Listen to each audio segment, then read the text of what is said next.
ಎಲ್ರಿಗೂ ನಮಸ್ಕಾರ. ಈ ಒಂದು ವಿಡಿಯೋದಲ್ಲಿ ಕೆಲವೊಂದು ಕ್ರಿಪ್ಟೋ ಅಪ್ಡೇಟ್ಸನ್ನು ಕೊಡ್ತಾ ಇದ್ದೀನಿ.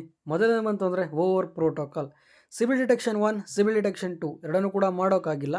ಏನು ಮಾಡೋದು? ನಾವು ಏರ್ ಡ್ರಾಪ್ ಎಲಿಜಿಬಲ್ ಆಗ್ತೀವ ಅಂದರೆ ಖಂಡಿತ ಎಲಿಜಿಬಲ್ ಆಗ್ತೀರಾ. ಬಟ್ ಒಂದು ಅಪ್ಡೇಟನ್ನು ತೊಗೊಂಬಂದಿದ್ರೆ ಆ ಒಂದು ಕ್ರಿಟೇರಿಯಾದಲ್ಲಿ ನೀವು ಎಲಿಜಿಬಲ್ ಆಗಿದ್ರೆ ಮಾತ್ರ. ಸೊ ಏನು ಅಪ್ಡೇಟ್ ಅದು, ಏನು ಕತೆ ಅದು, ಅದ್ರ ಬಗ್ಗೆ ಈ ಒಂದು ವಿಡಿಯೋ ಡಿಸ್ಕಸ್ ಮಾಡ್ತಾ ಇದ್ವಿ. ಆ್ಯಂಡ್ ಎರಡನೇ ಅಪ್ಡೇಟ್ ಬಂತು ಅಂದರೆ CEX.io ಟೆಲಿಗ್ರಾಮಲ್ಲಿ ಮೈನಿಂಗ್ ಮಾಡ್ತಿರೋಂಥ ಒಂದು ಮಿನಿ ಅಪ್ಲಿಕೇಶನ್. ಈ ಒಂದು ಲಾಸ್ಟ್ ಟೈಮ್ ವೀಡಿಯೋನ ಮಾಡಬೇಕಾದ್ರೆ ನಾನು ಹೇಳಿದ್ದೆ ಸೀಸನ್ 2 ತೊಗೊಂಬರ್ತಾರೆ ಅಂದ್ಬಿಟ್ಟು. ಆ್ಯಂಡ್ ನೆನ್ನೆ ಕೂಡ ಸೀಸನ್ 2 ಸ್ಟಾರ್ಟ್ ಆಗಿದೆ. ಇವಾಗ ನಿಮಗೆ ತುಂಬಾ ಡೌಟ್ ಇರುತ್ತೆ, ಸೀಸನ್ 2 ಏನು, ಸೀಸನ್ 2 ಹೇಗೆ ಅರ್ನಿಂಗ್ ಮಾಡೋದು, ಏನು ಕತೆ ಇದು, ಇದ್ರ ಬಗ್ಗೆ ಈ ಒಂದು ವಿಡಿಯೋದಲ್ಲಿ ಡಿಸ್ಕಸ್ಸನ್ನು ಮಾಡ್ತಾ ಇದ್ವಿ. ಆ್ಯಂಡ್ ಮೂರನೇ ಅಪ್ಡೇಟ್ ಬಂತು ಅಂದರೆ ಲೈವ್ ಆರ್ಟ್ ವೆಬ್ಸೈಟನ್ನು ಓಪನ್ ಮಾಡಿದ್ರೆ ಬೆಜ್ಜಾನ್ ಅಪ್ಡೇಟ್ ಬಂದೈತೆ, ಬೆಜ್ಜಾನ್ ಟಾಸ್ಕ್ಗಳು ಕೂಡ ಬಂದೈತೆ. ಅದರ ಜೊತೆಗೆ ಇವ್ರ ಕಡೆಯಿಂದ ಟೆಲಿಗ್ರಾಮ್ ಮಿನಿ ಅಪ್ಲಿಕೇಶನ್ ಲಾಂಚ್ ಮಾಡಿದ್ದಾರೆ. ಸೊ ಏನು ಮಿನಿ ಅಪ್ಲಿಕೇಶನ್, ಏನು ಕತೆ, ಏನು ಮಾಡಬೇಕು, ಇದ್ರ ಬಗ್ಗೆ ಈ ಒಂದು ವಿಡಿಯೋ ಡಿಸ್ಕಸ್ ಮಾಡ್ತಾ ಇದ್ವಿ. ಮೊದಲನೇ ಅಪ್ಡೇಟ್ ಬಂತು ಅಂದರೆ CEX.io. ಈ ಒಂದು ಲೂಟ್ನ ಯಾರು ಕೂಡ ಮಿಸ್ ಮಾಡ್ಕೊಬೇಡಿ. ಇನ್ ಕೇಸ್ ಈ ಒಂದು ಲೂಟ್ನ ನಾನು ಯೂಸ್ ಮಾಡ್ತಾ ಇಲ್ಲ, ಈ ಒಂದು ಅಪ್ಲಿಕೇಶನ್ ಯೂಸ್ ಮಾಡ್ತಾ ಇಲ್ಲ ಅಂದರೆ ಇನ್ನೂ ಕೂಡ ನಿಮಗೆ ಟೈಮ್ ಇದೆ, ಪ್ರತಿಯೊಬ್ಬರು ಕೂಡ ಯೂಸ್ ಮಾಡ್ಕೊಳ್ಳಿ. ಲಿಂಕ್ ಬಂತು ಅಂದರೆ ಅದು ನಿಮಗೆ ಡಿಸ್ಕ್ರಿಪ್ಷನಲ್ಲಿ ಕೊಟ್ಟಿರ್ತೀನಿ. ಫಸ್ಟ್ ಇಲ್ಲ ನೋಡ್ತಾ ಇರ್ಬೋದು, ಸೀಸನ್ 2 ಸ್ಟಾರ್ಟ್ ಆಗಿದೆ ಅಂದ್ಬಿಟ್ಟು ಅಫಿಷಿಯಲಿಗೆ ಅನೌನ್ಸ್ ಕೂಡ ಮಾಡಿದ್ದಾರೆ. ಅಪ್ಲಿಕೇಶನ್ ಓಪನ್ ಮಾಡ್ಕೊಂತು ಅಂದರೆ ನೆಕ್ಸ್ಟ್ ಕೊಟ್ಕೊಂಡು ಹೋಗಿ. ಆ್ಯಂಡ್ ಸೀಸನ್ 1 ನೀವು ಏನು ಅರ್ನಿಂಗನ್ನು ಮಾಡಿದ್ರೆ ಅದು ಕೂಡ ನಿಮಗೆ ಶೋ ಆಗ್ತಾ ಇರುತ್ತೆ. ಲೆಟ್ಸ್ ಗೋ ಆಯ್ತಲ್ಲ, ಅದನ್ನು ಕ್ಲಿಕ್ ಮಾಡ್ಕೊತೀರ. ಹಾಗೆ ನಿಮಗೆ ಬ್ಲೂ ಕಲರ್ ಟೋಕನ್ ಕೂಡ ಸಿಗುತ್ತೆ. ಇದನ್ನು ಕೂಡ ಡನ್ ಅಂತ ಕ್ಲಿಕ್ ಮಾಡ್ಕೊತೀರ. ಹೋಮ್ ಪೇಜ್ ಬಂತು ಅಂದರೆ ಈ ರೀತಿ ಇರುತ್ತೆ. ಸೊ ಇದರಲ್ಲಿ ಏನೇನು ಮಾಡಬೇಕು, ಏನು ಕತೆ, ಇದು ಇಷ್ಟೊಂದು ಅಪ್ಡೇಟ್ ಆಯಿತು ಅಂದರೆ ಆ್ಯಕ್ಚುಲಿ ತುಂಬಾ ಸಿಂಪಲ್ ಆಯಿತು. ಇವಾಗ ಲಾಸ್ಟ್ ಟೈಮ್ ನೀವು ಏನು ಅರ್ನಿಂಗನ್ನು ಮಾಡಿದ್ರಿ ಆ ಒಂದು ಟೋಕನ್ನ ಡೈರೆಕ್ಟಾಗಿ ವಿಡ್ರಾ ಮಾಡೋದಕ್ಕಾಗೋದಿಲ್ಲ, ಅಥವಾ ಡೈರೆಕ್ಟ್ ಟೋಕನ್ ಕೂಡ ಕನ್ವರ್ಟ್ ಆಗೋದಿಲ್ಲ, ಏನು ಕೂಡ ಮಾಡೋದಕ್ಕಾಗೋದಿಲ್ಲ. ಮತ್ತು ಲಾಸ್ಟ್ ಟೈಮ್ ನಾನು ಅರ್ನಿಂಗ್ ಮಾಡೋದು ಏನು ಯೂಸು ಅಂದರೆ ಖಂಡಿತ ಯೂಸ್ ಇದೆ. ಇಲ್ಲ ನೋಡ್ತಾ ಇರ್ಬೋದು, ಪವರ್ ಅಂದ್ಬಿಟ್ಟು ಕೊಟ್ಟಿದ್ದಾರೆ. ಟೋಟಲ್ ಆಗಿ 3.5 ಮಿಲಿಯನ್ CEXP ಟೋಕನ್ ನನ್ನ ಹತ್ರ ಇತ್ತು ಲಾಸ್ಟ್ ಟೈಮು. ಸೊ ಅದು ಇವಾಗ ಪವರಾಗಿ ಕನ್ವರ್ಟ್ ಆಗಿದೆ. ಈ ಪವರಿಂದ ಇಲ್ಲಿರೋಂತಹ ಮೈನಿಂಗ್ ಪರ್ ಅವರು ಅದು ಕೂಡ ಇನ್ಕ್ರೀಸ್ ಆಗ್ತಾ ಹೋಗುತ್ತೆ. ಸೊ ನಿಮ್ಮ ಹತ್ರ ಎಷ್ಟು ಪವರ್ ಇರುತ್ತೆ ಅಷ್ಟೇ ನಿಮಗೆ ಮೈನಿಂಗ್ ಪರ್ ಅವರ್ ಕೂಡ ಇನ್ಕ್ರೀಸ್ ಆಗ್ತಾ ಹೋಗುತ್ತೆ. ಆ್ಯಕ್ಚುಲಿ ಇವಾಗ ಫೈನಲ್ ಆಗಿ ನಮಗೆ ಬೇಕಾಗಿರೋಂಥ ಟೋಕನ್ ಬಂತು ಅಂದರೆ ಇಲ್ಲಿ ಬ್ಲೂ ಕಲರ್ ಏನು ಕೊಟ್ಟಿದ್ದಾರೆ ಅದೇ ನಮಗೆ ಆ್ಯಕ್ಚುಲಿ ಬೇಕಾಗಿರೋದು. ಈ ಟೋಕನ್ಸೇ ಮೇ ಬಿ CEX ಟೋಕನ್ ಆಗಿರ್ಬೋದು, ಅಥವಾ ಈ ಒಂದು ಟೋಕನ್ನ ಕನ್ವರ್ಟ್ ಕೂಡ ಮಾಡ್ಬೋದು. ಬಟ್ ಅದ್ರ ಬಗ್ಗೆ ಅಪ್ಡೇಟ್ ಇಲ್ಲ ಸದ್ಯಕ್ಕಂತೂ. ಈ ಒಂದು ಪವರ್ ಇಂಪಾರ್ಟೆಂಟ್, ಹಾಗೆ ಇಲ್ಲಿರುವಂಥ ಬ್ಲೂ ಕಲರ್ ಇಂಪಾರ್ಟೆಂಟ್. ಇವಾಗ ಈ ಒಂದು ಪವರ್ನ ಇನ್ಕ್ರೀಸ್ ಮಾಡ್ಕೊಳ್ಳೋದು ಹೇಗೆ? ಇವಾಗ ನನ್ನ ಹತ್ರ ಒಂದು 4,000, 5,000, 10,000, 1 ಲಕ್ಷ ಐತೆ ಅಂದ್ಕೊಳ್ಳಿ. ಸೊ ನಿಮ್ಮ ಹತ್ರ ನೋಡ್ರೆ 3 ಮಿಲಿಯನ್ ಐತೆ, ನನ್ನ ಹತ್ರ 1 ಲಕ್ಷ ಐತೆ. ಹೇಗೆ ಇನ್ಕ್ರೀಸ್ ಮಾಡ್ಕೊಳ್ಳೋದು ಅಂದರೆ ಕೆಳಗಡೆ ನಿಮಗೆ ಮೈನ್ ಅಂತ ಒಂದು ಆಪ್ಷನ್ ಕಾಣಿಸ್ತೈತಲ್ಲ, ಅದನ್ನು ಕ್ಲಿಕ್ ಮಾಡ್ಕೊತೀರ. ಇಲ್ಲಿರುವಂಥ ಕಾರ್ಡ್ಸನ್ನು ಪರ್ಚೇಸ್ ಮಾಡಿ ಈ ಒಂದು ನಿಮ್ಮ ಪವರ್ನ ಇನ್ಕ್ರೀಸ್ ಕೂಡ ಮಾಡ್ಕೊಬೋದು. ಫಾರ್ ಎಕ್ಸಾಂಪಲ್ 400 ಗೋಲ್ಡ್ ಕಾಯಿನ್ನ ಕೊಟ್ಬಿಟ್ಟು ಪರ್ಚೇಸ್ ಮಾಡ್ತು ಅಂದರೆ 700 ಪವರ್ ಸಿಗುತ್ತೆ. ಹಾಗೆ ಪಕ್ಕದಲ್ಲಿ ನೋಡ್ತಾ ಇರ್ಬೋದು, ಸಮಥಿಂಗನ್ನು ಕೊಟ್ಟರೆ 1200 ಪವರ್ ಸಿಗುತ್ತೆ. ಇವಾಗ ನನ್ನ ಹತ್ರ ಇರೋದು ದೊಡ್ರೆ 3 ಕಾಯಿನು, ಬಟ್ ಇಲ್ಲಿ ಕೇಳ್ತಾ ಇರೋದು 400 ಕಾಯಿನು. ಈ ಗೋಲ್ಡ್ ಕಾಯಿನ್ಗೆ ಎಲ್ಲಿ ಪರ್ಚೇಸ್ ಮಾಡೋದು, ಏನು ಮಾಡೋದು ಅಂದರೆ ಇಲ್ಲಿ ಟ್ಯಾಪ್ ಮಾಡಿ ಅರ್ನಿಂಗನ್ನು ಮಾಡ್ಬೋದು. ಬಟ್ ಟ್ಯಾಪ್ ಮಾಡ್ತಾ ಕೂತ್ಕೊಂಡ್ರೆ ತುಂಬಾ ಟೈಮ್ ವೇಸ್ಟ್ ಆಗುತ್ತೆ. ಸೊ ಅದರಿಂದ ಯಾರು ಕೂಡ ಟ್ಯಾಪ್ ಮಾಡೋಕ್ಕೆ ಹೋಗಬೇಡಿ, ಏನಕ್ಕೆ ಸುಮ್ಮನೆ ಟೈಮ್ ವೇಸ್ಟ್ ಮಾಡ್ಕೊತೀರಲ್ಲ. ಸೊ ಟ್ಯಾಪ್ ಮಾಡೋಂಗಿಲ್ಲ. ಮತ್ತು ಹೇಗೆ ಅರ್ನಿಂಗನ್ನು ಮಾಡೋದು ಅಂದರೆ ಕೆಳಗಡೆ ನಿಮಗೆ ಟಾಸ್ಕ್ ಅಂತ ಒಂದು ಆಪ್ಷನ್ ಕಾಣಿಸ್ತೈತೆ, ಅದನ್ನು ಕ್ಲಿಕ್ ಮಾಡ್ತಂದರೆ ಇಲ್ಲಿ ಬೇಜಾನ್ ಟಾಸ್ಕ್ಗಳೈತೆ. ಪ್ರತಿಯೊಂದು ಟಾಸ್ಕ್ ಮಾಡೋದ್ರಿಂದ 4,000, 10,000 ಈ ರೀತಿ ಕಾಯಿನ್ಸ್ ಕೂಡ ಸಿಗ್ತಾ ಇರುತ್ತೆ. ಈಗ ಏನೋ ಸಿಕ್ತು, ಏನೋ ಅಪ್ಗ್ರೇಡನ್ನು ಮಾಡಿಬಿಟ್ಟೆ, ಖಾಲಿ ಆಗಿಬಿಡ್ತು. ನೆಕ್ಸ್ಟ್ ಏನು ಮಾಡೋದು? ತುಂಬಾ ಸಿಂಪಲ್ ಗುರು. ಕೆಳಗಡೆ ಕನ್ವರ್ಟ್ ಅಂತ ಒಂದು ಆಪ್ಷನ್ ಆಯ್ತಲ್ಲ, ಜಸ್ಟ್ ಅದನ್ನು ಕ್ಲಿಕ್ ಮಾಡ್ಕೊತೀರಾ. ಒಂದೇ ಒಂದು ಬ್ಲೂ ಕಲರ್ ಟೋಕನ್ನ ಕೊಟ್ಟರೆ 60,670 ಗೋಲ್ಡ್ ಕಾಯಿನ್ನ ಕೊಡ್ತಾರೆ. ಬಟ್ ಇಷ್ಟೇ ಇರುತ್ತೆ ಅಂದರೆ ಖಂಡಿತ ಇರೋದಿಲ್ಲ, ಇದು ಚೇಂಜ್ ಆಗ್ತಾ ಇರುತ್ತೆ ಡಿಪೆಂಡಿಂಗ್ ಆನ್ ಮಾರ್ಕೆಟ್. ಏನಾದರೂ ಈ ರೀತಿ ಗೋಲ್ಡ್ ಕಾಯಿನ್ನ ಪರ್ಚೇಸ್ ಮಾಡೋರು ತುಂಬ ಜನ ಆದರು ಅಂದರೆ ಇದ್ರ ಪ್ರೈಸ್, ಇದ್ರದ್ದು ವ್ಯಾಲ್ಯೂ ಏನೈತೆ ಅಂದರೆ ಈ 60,000 ಸಿಗೋದು 58,000 ಆಗುತ್ತೆ. ಈ ರೀತಿ ಕಡಿಮೆ ಕೂಡ ಆಗ್ಬೋದು. So depending on market rate ಯಾವ ರೇಂಜಲ್ಲಿ ಇರುತ್ತೆ. ಬಟ್ ಈ ಒಂದು ಟೋಕನ್ ಇನ್ನೂ ಲಿಸ್ಟಿಂಗ್ ಆಗಿಲ್ಲ. ಇದು ಲೈಕ್ ಕ್ರಿಪ್ಟೋ ಕರೆನ್ಸಿ ಅಲ್ಲ, ಬೇರೆ ಒಂದು ಮಾರ್ಕೆಟ್ ಅಂತ ತಿಳ್ಕೊಳ್ಳಿ. ಇದು ಸ್ವಲ್ಪ ಕಾಂಪ್ಲೆಕ್ಸ್ ಆಗೈತೆ ಹೇಳೋದು. ಇಷ್ಟು ತಿಳ್ಕೊಳ್ಳಿ ಅಷ್ಟೇ. ಒಂದು ಟೋಕನ್ ಕೊಟ್ಟರೆ 60,000 ಗೋಲ್ಡ್ ಕಾಯಿನ್ ಕೊಡ್ತಾರೆ. ನೆಕ್ಸ್ಟ್ ಏನು ಮಾಡಬೇಕು? ಈ ಒಂದು ಗೋಲ್ಡ್ ಕಾಯಿನ್ನ ತೊಗೊಂಡು ಇಲ್ಲಿ ಮೈನ್ ಆಯ್ತಲ್ಲ, ಅದನ್ನು ಕ್ಲಿಕ್ ಮಾಡಿಬಿಟ್ಟು ಇಲ್ಲೊಂಥ ಕಾರ್ಡ್ಸನ್ನು ಅಪ್ಗ್ರೇಡ್ ಮಾಡ್ಕೊಬೇಕು. ಇವಾಗ ಕೇಳ್ಬೋದು, ಬ್ರೋ ಇವಾಗ ನಾನು ಬ್ಲೂ ಕಲರ್ ಕೊಟ್ಟೆ, ಗೋಲ್ಡ್ ಕಲರ್ ಸಿಕ್ತು, ಅಪ್ಗ್ರೇಡನ್ನು ಮಾಡಿಕೊಂಡೆ, ಇದರಿಂದ ಏನಾದ್ರು ಯೂಸ್ ಇದೆಯಾ? ಏನಕ್ಕೆ ಪವರ್ ಬಂತು ಅಂದರೆ ಬರೀ 700, 200, 400 ಇಷ್ಟೇ ಸಿಗ್ತಾಯಿದೆ.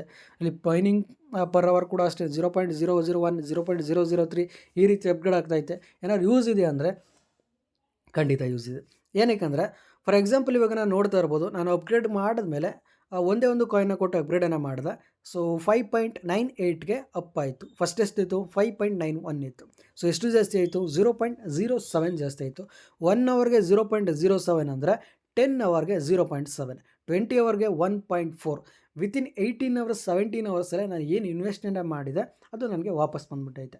ಅದಾದಮೇಲೆ ಬಂದಿರೋದಂತಹ ಡಬಲ್ ಓಕೆನಾ. ಸೊ ಆದ್ದರಿಂದ ಪ್ರತಿಯೊಬ್ಬರು ಕೂಡ ಏನು ಮಾಡ್ತೀರಾ, ನಿಮ್ಮ ಹತ್ರ ಇರುವಂಥ ಬ್ಲೂ ಕಾಯಿನ್ಸನ್ನು ಈ ಯೆಲ್ಲೋ ಕಾಯಿನ್ಸಾಗಿ ಚೇಂಜ್ ಮಾಡಿಕೊಂಡು ಅಂದರೆ ಕನ್ವರ್ಟನ್ನು ಮಾಡಿಕೊಂಡು ಎಷ್ಟು ಸಾಧ್ಯನೋ ಅಷ್ಟು ಅಪ್ಗ್ರೇಡನ್ನು ಮಾಡಿ. ನೀವು ಎಷ್ಟು ಅಪ್ಗ್ರೇಡನ್ನು ಮಾಡ್ತೀರಾ ಅಷ್ಟೇ ನಿಮಗೆ ಹ್ಯಾಶ್ ಪವರ್ ಕೂಡ ಇನ್ಕ್ರೀಸ್ ಆಗ್ತಾಯಿದೆ. ಎಷ್ಟು ಹ್ಯಾಶ್ ಪವರ್ ಇನ್ಕ್ರೀಸ್ ಆಗುತ್ತೆ ಅಷ್ಟೇ ನಿಮಗೆ ಮೈನಿಂಗ್ ಪರ್ ಅವರ್ ಕೂಡ ಇನ್ಕ್ರೀಸ್ ಆಗುತ್ತೆ. ಎಷ್ಟು ಮೈನಿಂಗ್ ಪವರ್ ಇನ್ಕ್ರೀಸ್ ಆಗುತ್ತೆ ಅಷ್ಟೇ ನಿಮಗೆ ಕ್ರಿಪ್ಟೋ ಬ್ಯಾಲೆನ್ಸ್, ಟೋಟಲ್ ಬ್ಯಾಲೆನ್ಸ್ ಐತೆ ಅದು ಕೂಡ ಇನ್ಕ್ರೀಸ್ ಆಗ್ತಾ ಇರುತ್ತೆ. ಸೊ ಇದೇ ತುಂಬಾ ಸಿಂಪಲ್ ಆಗಿರೋಂಥ ಒಂದು ಮೈನಿಂಗ್ ಮೆಥಡ್. ಆ್ಯಕ್ಚುಲಿ ಈ ಒಂದು ಅಪ್ಡೇಟನ್ನು ನೋಡಿ ನನಗೆ ತುಂಬಾ ಇಷ್ಟ ಆಯಿತು. ಏನಕ್ಕೆ ಬೇರೆ ಬೇರೆ ಮೈನಿಂಗ್ ಅಪ್ಲಿಕೇಶನ್ಸ್ ಎಲ್ಲ ಸೇಮ್ ಮೆಥಡ್ ತೊಗೊಂಬಂದ್ರೆ ಜಸ್ಟ್ ಟ್ಯಾಪ್ ಮಾಡ್ತೀರಾ, ಕಾರ್ಡ್ ಸಪ್ರೇಟ್ ಮಾಡ್ತೀರಾ. ಬಟ್ ಇಲ್ಲೇನಂದರೆ ಕಾರ್ಡ್ ಸಪ್ರೇಟ್ ಮಾಡೋ ಮೆಥಡ್ ಸೇಮ್ ಐತೆ, ಬಟ್ ಅನ್ಲಿಮಿಟೆಡ್ ಅಪ್ಗ್ರೇಡ್ ಮಾಡ್ಬೋದು ಅಂದರೆ ಇಲ್ಲ. ಫಾರ್ ಎಕ್ಸಾಂಪಲ್ ಯಾವುದೋ ಒಂದು ಕಾರ್ಡ್ ಇತ್ತು ಅಂದರೆ ಅದು 10 ಲೆವೆಲ್ 20 ಲೆವೆಲ್ ಮ್ಯಾಕ್ಸು, ಅದ್ರ ಮೇಲೆ ಅಪ್ಗ್ರೇಡನ್ನು ಮಾಡೋದಕ್ಕೆ ಆಗೋದಿಲ್ಲ. ಸೊ ಆದ್ದರಿಂದ ಲಿಮಿಟೆಡಾಗಿ ಕೊಟ್ಟವ್ರೆ. ಆ್ಯಂಡ್ ಈ ಒಂದು ಕಾರ್ಡನ್ನು ಅಪ್ಗ್ರೇಡ್ ಮಾಡಿ ಪವರಾಗಿ ಕನ್ವರ್ಟ್ ಮಾಡಿ ಆ ಪವರಿಂದ ಮತ್ತೆ ಟೋಕನ್ ಮೈನಿಂಗ್ ಆಗ್ತಾಯಿದೆ. ಇದು ಬೇರೆ ಮೈನಿಂಗ್ ಅಪ್ಲಿಕೇಶನ್ಸ್ ಕಂಪೇರ್ ಮಾಡ್ತು ಅಂದರೆ ಸ್ವಲ್ಪ ಡಿಫ್ರೆಂಟ್ ಆಗೈತೆ. ಸೊ ಡಿಫ್ರೆಂಟ್ ಆಗಿತ್ತು ಅಂದರೆ ಇನ್ವೆಸ್ಟರ್ಸಿಗಿರ್ಬೋದು ಅಥವಾ ಈ ಒಂದು ಪ್ರಾಜೆಕ್ಟ್ ಮೇಲೆ ಸ್ವಲ್ಪ ಇಂಟ್ರೆಸ್ಟ್ ಕೂಡ ಬೆಳೆಯುತ್ತೆ. ಇಂಟ್ರೆಸ್ಟ್ ಬೆಳೀತು ಅಂದರೆ ಹಾಗೆ ಒಂದು ಪ್ರಾಜೆಕ್ಟ್ ಕೂಡ ಅಪ್ ಆಗುತ್ತೆ. ಪ್ರಾಜೆಕ್ಟ್ ಅಪ್ ಆಗುತ್ತೆ ಅಂದರೆ ಗೊತ್ತಲ್ಲ, ಈ ಒಂದು ಟೋಕನ್ ಪ್ರೈಸ್ ಕೂಡ ಇನ್ಕ್ರೀಸ್ ಆಗ್ಬೋದು. ಸೊ ಅದರಿಂದ ಈ ಒಂದು ಅಪ್ಡೇಟನ್ನು ನೋಡಿ ಆ್ಯಕ್ಚುಲಿ ನನಗೆ ತುಂಬಾ ಇಷ್ಟ ಆಯಿತು. ಸೊ ಯಾರು ಕೂಡ ಮಿಸ್ ಮಾಡ್ಕೊಬೇಡಿ. ಪ್ರತಿಯೊಬ್ಬರು ಕೂಡ ಎಷ್ಟು ಸಾಧ್ಯನೋ ಅಷ್ಟು ಮೈನಿಂಗನ್ನು ಮಾಡಿ ಆ ಒಂದು ಬ್ಲೂ ಕಲರ್ ಟೋಕನ್ ಅರ್ನಿಂಗನ್ನು ಮಾಡ್ಕೊಳ್ಳಿ. ಇವಾಗ ಕೇಳ್ಬೋದು ಇದೆಲ್ಲ ಮಾಡ್ತೀವಿ ಇವರು ಫೈನಲ್ ಯಾವಾಗ ಲಿಸ್ಟಿಂಗ್ ಯಾವಾಗ ನಮಗೆ ದುಡ್ಡು ಬರುತ್ತೆ ಅಂದರೆ Q4 2024ಗೆ ಈ ಒಂದು ಟೋಕನ್ ಲಿಸ್ಟಿಂಗ್ ಆಗ್ತಾ ಇದೆ. ಹಾಗೆ ಏರ್ ಡ್ರಾಪನ್ನು ಕೂಡ ಅನೌನ್ಸ್ ಮಾಡ್ತಾ ಇದ್ದಾರೆ. Q4 2024 ಅಂದರೆ ಯಾವಾಗ, ಅಕ್ಟೋಬರ್, ನವೆಂಬರ್, ಡಿಸೆಂಬರ್ ಈ 3 ತಿಂಗಳಲ್ಲಿ ಯಾವುದಾದ್ರೂ ಒಂದು ತಿಂಗಳು ಒಂದು ದಿನ ಸರಿಯಾಗಿ ಇಡ್ತಾರೆ. ಸೊ ಅಂದರೆ ಲಿಸ್ಟಿಂಗನ್ನು ಮಾಡ್ತಾರೆ. ಸೊ ಒಂದು ದಿನ ನಾನು ನಿಮಗೆ ಅಪ್ಡೇಟನ್ನು ಮಾಡ್ತೀನಿ, ತಲೆ ಕೆಡಿಸ್ಕೊಬೇಡಿ. ಅಲ್ಲಿವರೆಗೆ ಮೈನಿಂಗನ್ನು ಮಾಡಿ ಯಾರು ಕೂಡ ಮಿಸ್ ಮಾಡ್ಕೊಬೇಡಿ. ಹಾಗೆ ನಿಮ್ಮ ಫ್ರೆಂಡ್ಸ್ ಮತ್ತು ಫ್ಯಾಮಿಲಿ ಮೆಂಬರ್ಸ್ಗೆ ರೆಫರ್ ಮಾಡ್ತು ಅಂದರೆ ಆವಾಗ ಕೂಡ ನಿಮಗೆ ಸಮ್ ಅಮೌಂಟಷ್ಟು ಕಮಿಷನ್ ಕೂಡ ಬರ್ತಾ ಇರುತ್ತೆ. ಎರಡನೇ ಅಪ್ಡೇಟ್ ಬಂತು ಅಂದರೆ over protocol CIBIL detection 1, CIBIL detection 2 ಎರಡನ್ನೂ ಕೂಡ ಮಾಡಿದ್ವಿ. ಹತ್ತಿರ ತುಂಬ ಜನರಿಗೆ ಆಗಲಿಲ್ಲ. ಯಾಕಂದರೆ ಸಿಬಿಲ್ ಡಿಟೆಕ್ಷನ್ 1 ಸೈಕ್ ಮಾಡಿದ್ರು, ಸಿಬಿಲ್ ಡಿಟೆಕ್ಷನ್ 2 ಅವರು ಸೈಕ್ ಮಾಡಿದ್ರು. ಅಂದರೆ ಜಸ್ಟ್ ನಮ್ಮ ಒಂದು ಪಾಸ್ಪೋರ್ಟ್ ಮಾತ್ರ ಕೇಳ್ತಾ ಇದೆ, Aadhaar card, PAN card, income tax ಬೇರೆ ಬೇರೆ ಯಾವುದೇ ಥರ ಸರ್ಟಿಫಿಕೇಟ್ ಕೂಡ ತಗೊತಲ್ಲ. ಸೊ ಅದರಿಂದ ಏನು ಮಾಡೋದು ಗುರು ಇಷ್ಟೊಂದೆಲ್ಲ ಅಂದ್ಬಿಟ್ಟು ಟೆನ್ಷನ್ ಇರಬೇಕಾದ್ರೆ ಅವ್ರ ಕಡೆಯಿಂದ ಒಂದು ಅಪ್ಡೇಟನ್ನು ಮಾಡಿದ್ದಾರೆ. ಜಸ್ಟ್ ಅಪ್ಲಿಕೇಶನ್ ಓಪನ್ ಮಾಡ್ತು ಅಂದರೆ ಇಲ್ಲೇ ನೋಡ್ತಾ ಇರ್ಬೋದು. ಓಹ್ ಮೈ ಗಾಡ್, ಸ್ಕ್ರೀನ್ಶಾಟ್ ತಗೊಂಡು ಮರ್ತುಬಿಟ್ಟೆ. ಓಕೆ ಇರಲಿ, ಇಲ್ಲೇ ನೋಡ್ತಾ ಇರ್ಬೋದು. ಅವ್ರ ಕಡೆಯಿಂದ ಒಂದು ಗೂಗಲ್ ಫಾರ್ಮನ್ನು ಕೊಡ್ತಾರೆ. ಆ ಒಂದು ಗೂಗಲ್ ಫಾರ್ಮನ್ನು ಇವಾಗ ಇಲ್ಲೇ ನೋಡ್ತಾ ಇರ್ಬೋದು. For those unable to complete the CIBIL detection we will collect over valid email addresses through a Google form on the last day of husky mission. So husky mission ಯಾವಾಗ last date, 26ನೇ ತಾರೀಕು. So 26ನೇ ತಾರೀಕು ನಿಮಗೆ ಒಂದು Google ಫಾರ್ಮನ್ನು ಕೊಡ್ತಾರೆ. ಆ ಒಂದು Google ಫಾರ್ಮಲ್ಲಿ ನಿಮ್ಮ ಇಮೇಲ್ ಅಡ್ರೆಸ್ ಮತ್ತು ನಿಮ್ಮ ವಿವರಗಳು ಏನೇನೆಲ್ಲ ಕೇಳ್ತಾರೆ ಅದನ್ನು ಕೊಟ್ಬಿಟ್ಟು ಸಬ್ಮಿಟನ್ನು ಮಾಡ್ತು ಅಂದರೆ ಚೆಕ್ ಮಾಡ್ತಾರೆ. ಏನೆಲ್ಲ ಚೆಕ್ ಮಾಡ್ತಾರೆ, ನೀವು ಇವಾಗ ಕ್ವಿಝೆಲ್ಲ ಮಾಡ್ಕೊಂಡು ಹೋಗ್ತಾ ಇರ್ತಾರೆ. ಕ್ವಿಝೆಲ್ಲ ಮಾಡ್ಕೊಂಡು ಆದಮೇಲೆ ಓವರ್ ಪ್ರೋಟೋಕಾಲ್ ಅಂದ್ಬಿಟ್ಟು ಒಂದು ಅಪ್ಲಿಕೇಶನ್ ಬಂದಿತ್ತು, ಅಂದರೆ ಟೆಸ್ಟ್ ನೆಟ್ ಬಂದಿತ್ತು. ಈ ಟ್ರಾನ್ಸಾಕ್ಷನ್ನ ಮಾಡೋದು, ಸ್ಟೇಕಿಂಗನ್ನು ಮಾಡೋದು, ಈ ರೀತಿ ಎಲ್ಲ ಯಾರ್ಯಾರೆಲ್ಲ ಮಾಡಿದ್ರೆ ಅವ್ರಿಗೆಲ್ಲ ಎಲಿಜಿಬಲ್ ಆಗ್ಬೋದು. ಏನಕ್ಕೆ ಅಲ್ಲೇ ಒಂದು ಅಪ್ಡೇಟನ್ನು ಕೊಟ್ಟಿದ್ದಾರೆ. We will establish interest something based on the test net activities. So test net activities ಅಂದರೆ ಅದೇ ನಾವು ಟ್ರಾನ್ಸಾಕ್ಷನ್ನ ಮಾಡಿದ್ವಿ, ಸ್ಟೇಕನ್ನು ಮಾಡಿದ್ವಲ್ಲ, ಅದನ್ನೇ ನಾವು ಮಾಡಿದಂತಹ ಟೆಸ್ಟ್ ನೆಟ್ಟು. ಸೊ ನೀವು ಯಾವ ಒಂದು ಎಷ್ಟು ರೇಂಜ್ಗೆ ಮಾಡಿರ್ತೀರ ಅದ್ರ ಮೇಲ್ಗಡೆ ಮೇ ಬಿ ನಿಮಗೆ 2 ರೂಪಾಯಿನ ಅಲೋಕೇಟ್ ಮಾಡ್ಬೋದು. ಅದ್ರ ಬಗ್ಗೆ ಅಪ್ಡೇಟ್ ಇಲ್ಲ. ಸೊ ಫೈನಲ್ ಆಗಿ ಯಾರೆಲ್ಲ ಸಿಬಿಲ್ ಮಾಡೋಕ್ಕಾಗಿಲ್ಲ ಅವ್ರಿಗೆ ಒಂದು ಅಪ್ಡೇಟನ್ನು ಕೊಟ್ಟಿದ್ದಾರೆ. ಆ್ಯಕ್ಚುಲಿ ಇದು ಗುಡ್ ನ್ಯೂಸ್. ಏನಕ್ಕೆ ಸಿಬಿಲೇ ಕೊಟ್ಟಿಲ್ಲ ಅಂದರೆ ಅರ್ನಿಂಗ್ ಮಾಡೋದು ಕೂಡ ವೇಸ್ಟ್ ಆಗ್ತಾಯಿದೆ. ಇವಾಗ ಈ ಒಂದು ಅಪ್ಡೇಟರು ಕೂಡ ತೊಗೊಂಬಂದಿದ್ದಾರಲ್ಲ, ಆ್ಯಕ್ಚುಲಿ ಇದು ಗುಡ್ ನ್ಯೂಸ್. ಸೊ ಇದ್ರ ಬಗ್ಗೆ ನೋಡೋಣ. 26ನೇ ತಾರೀಕು ಬರುತ್ತೆ. 26ನೇ ತಾರೀಕು ಗೂಗಲ್ ಮ್ಯಾಪನ್ನು ಕೊಡ್ತೀರಿ, ಗೂಗಲ್ ಫಾರ್ಮನ್ನು ಕೂಡ ಕೊಡ್ತಾರೆ. ಒಂದು ಗೂಗಲ್ ಫಾರ್ಮ್ ಬಗ್ಗೆ ಕೂಡ ನಾನು ನಿಮಗೆ ಅಪ್ಡೇಟನ್ನು ಮಾಡ್ತೇನೆ. 3ನೇ ಅಪ್ಡೇಟ್ ಬಂತು ಅಂದರೆ ಲೈವ್ ಆರ್ಟ್. ತುಂಬಾ ಚೆನ್ನಾಗಿರೋಂಥ ಪ್ರಾಜೆಕ್ಟು. ಪ್ರತಿದಿನ ಕೂಡ ಕ್ವಿಝೆಲ್ಲ ಮಾಡಿಕೊಂಡು, ಪ್ರತಿದಿನ ಟಾಸ್ಕೆಲ್ಲ ಮಾಡ್ಕೊಂಡು ಪಾಯಿಂಟ್ಸ್ ಎಲ್ಲ ಅರ್ನಿಂಗ್ ಮಾಡ್ಕೊತಾ ಇದ್ವಿ. ಆ್ಯಂಡ್ ಅಪ್ಲಿಕೇಶನ್ ಓಪನ್ ಮಾಡ್ಕೊಂತಂದ್ರೆ ಇಲ್ಲೇ ನೋಡ್ತಾ ಇರ್ಬೋದು. ಇವು 3 ಕೂಡ ಇವಾಗ ನಾವು ಮಾಡ್ತಾ ಇದ್ವಿ, ಏನು ತೊಂದರೆ ಇಲ್ಲ. ಬಟ್ ಇಲ್ಲಿ ನೋಡ್ತಾ ಇರ್ಬೋದು ಕಲೆಕ್ಷನ್ ಹಂಟ್ ಟೆಲಿಗ್ರಾಮ್ ಗೇಮ್ ಅಂದ್ಬಿಟ್ಟು ನಮ್ಮದು ಇರಲೇ ಗುರು ಅಂದ್ಬಿಟ್ಟು ಅವ್ರ ಕಡೆಯಿಂದ ಒಂದು ಟೆಲಿಗ್ರಾಮ್ ಮಿನಿ ಅಪ್ಲಿಕೇಶನ್ ಲಾಂಚ್ ಮಾಡಿದ್ದಾರೆ. ಒಂದು ಲಿಂಕನ್ನು ನಿಮಗೆ ಡಿಸ್ಕ್ರಿಪ್ಷನಲ್ಲಿ ಕೊಟ್ಟಿರ್ತೀನಿ, ಪ್ರತಿಯೊಬ್ಬರು ಕೂಡ ಯೂಸ್ ಮಾಡ್ಕೊಳ್ಳಿ. ಜಸ್ಟ್ ಸ್ಟಾರ್ಟ್ ಅಂತ ಕ್ಲಿಕ್ ಮಾಡ್ಕೊತೀರಾ, ಅಪ್ಲಿಕೇಶನ್ ಕೂಡ ಓಪನ್ ಆಗುತ್ತೆ. ಆ್ಯಂಡ್ ಇಲ್ಲ ನೋಡ್ತಾ ಇರ್ಬೋದು ಹೇಗೆ ಇದರಲ್ಲಿ ಅರ್ನಿಂಗನ್ನು ಮಾಡೋದು ತುಂಬ ಸಿಂಪಲ್. ಟ್ಯಾಪನ್ನು ಮಾಡ್ತೀರಾ, ಟ್ಯಾಪನ್ನು ಮಾಡಿಬಿಟ್ಟು ಮೇಲ್ಗಡೆ ಇರೋಂಥ ಕಾಯಿನ್ಸನ್ನು ಕಲೆಕ್ಟ್ ಮಾಡ್ಕೊತೀರಾ. ಇವಾಗ ನನ್ನ ಹತ್ರ 0 ಕಾಯಿನ್ ಐತೆ, ನಾನೇನು ಮಾಡ್ತೀನಿ 90 ಕಾಯಿನ ಕಲೆಕ್ಟ್ ಮಾಡ್ಕೊತೀನಿ. ಮತ್ತು ಈಗ 500 ಕಾಯಿನ್ಸನ್ನ ಕಲೆಕ್ಟ್ ಮಾಡ್ಕೊತೀನಿ. 500 ಕಾಯಿನ್ಸನ್ನು ಕಲೆಕ್ಟ್ ಮಾಡಿದ್ಮೇಲೆ ನನಗೆ ಒಂದು ಕ್ವಿಝನ್ನು ಕೊಡ್ತಾರೆ.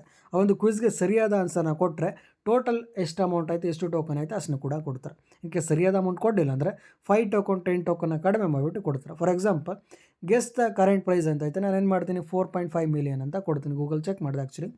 ಸೊ ಟೋಟಲಾಗಿ ನಾನು ಸರಿಯಾದಂತಹ ಆನ್ಸರ್ನ ಕೊಟ್ಟಾಗ 20 ಕಾಯಿನ್ಸನ್ನು ಕೊಟ್ಟಿದ್ದಾರೆ. ಜಸ್ಟ್ ಕಂಟಿನ್ಯೂ ಕ್ಲಿಕ್ ಮಾಡ್ಕೊತೀನಿ.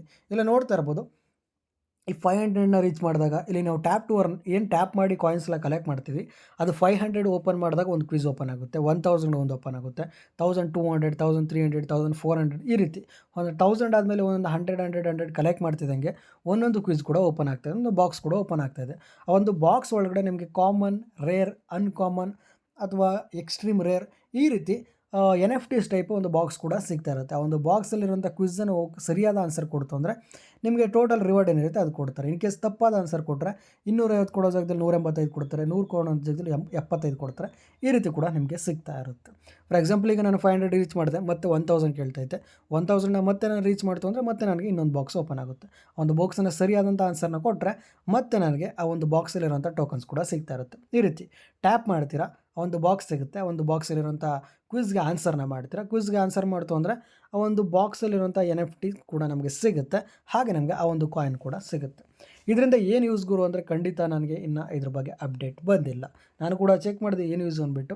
ಮೇ ಬಿ ಈ ಒಂದು ಏರ್ ಡ್ರಾಪ್ಗೆ ಯಾರೆಲ್ಲ ಜಾಯಿನ್ ಆಗಿದ್ದಾರೆ ಅವ್ರಿಗೆ ಎಕ್ಸ್ಟ್ರಾ ಅಲೋಕೇಟ್ ಮಾಡ್ಬೋದು.